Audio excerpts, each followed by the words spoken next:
Eto mga kalapatids, ready na to sa mga breeder natin. Pero bago yun, magtitimpla na tayo sa mga flyer natin para mamayang hapon.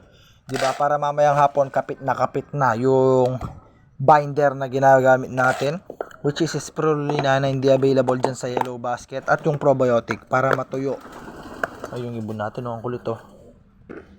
Ayan, so ganito lang yan. Tuturuan ko kayo. Ayan mga kalapatids. Tuturuan ko kayo ha. Ayan, ilang scoop. Wait, nakalimutan ko ilang scoop.